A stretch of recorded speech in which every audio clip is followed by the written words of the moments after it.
So welcome guys to our Excel day 3. So this is our continuation for our day 3, no. What we are talking about right now is the flash fill. So napaka convenient na malaman din natin yung flash fill natin, no. So flash fill we can see here under editing, then we can see here in fill and then flash fill. Eto. So I have here a name, no. This is a random name.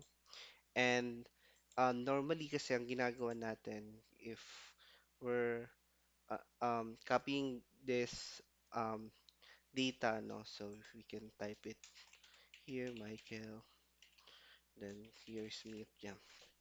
That takes too much of our time. So instead of doing that, no, we can use flash fill.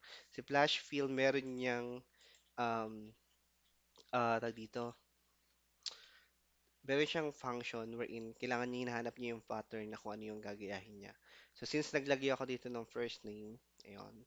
So hanapin niya yung mga first name na nandito sa F.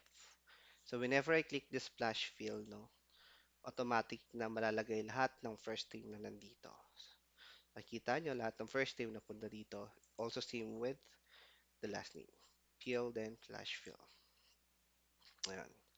So, ayun yung nagagawa ni flash fill. So, rules, no, kapag naka-merge siya dito, so hindi natin siya ma-merge since naka-table siya, convert muna natin siya sa range.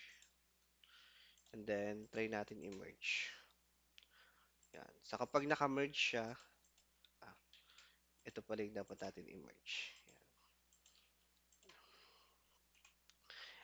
Kapag naka-merge siya, ay hindi mo magagawa yung flash fill. As you can see, hindi mo mapipindot yung flash fill. Okay? So, how about naman kung sa alignment, then format cell alignment, and then naka-center across selection siya. So, yan, nakita mo na sa gitna. Yun. Sa gitna siya ng dalawang cells. Pwede ba siyang gumana? Well, let's see. Fill, then flash fill. So, gumana siya. That's the difference of merge center and then the alignment. So, ayan. So, control Z. Yan. Same here. So, meron akong email address dito, no, jessicataylor@gmail.com. So, lagi niyong ita-type una yung pattern na gagayahin ni Flashfill. So, meron ako dito, I created an email address based from the first and last name of this data, no. So, gusto ko siyang gayahin. So, click mo lang ito, and then fill, and then flash fill. Automatic siyang nag-generate. So, we can also use shortcut key. So, shortcut key. Shortcut key nito is control plus E. Yan. Ayun yung shortcut key ng flash fill. Delete natin. Dito, control E. Dito, control E. Dito, control E. Yan.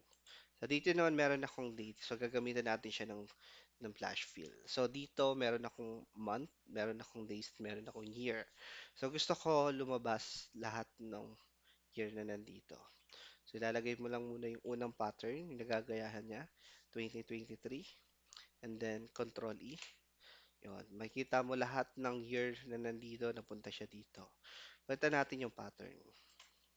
Gusto ko yung month na ito. So, ayun, Control E. Yun, lahat ng month napunta rito. Ayun. And, ayun lamang po yung pag-uusapan natin for flash fill.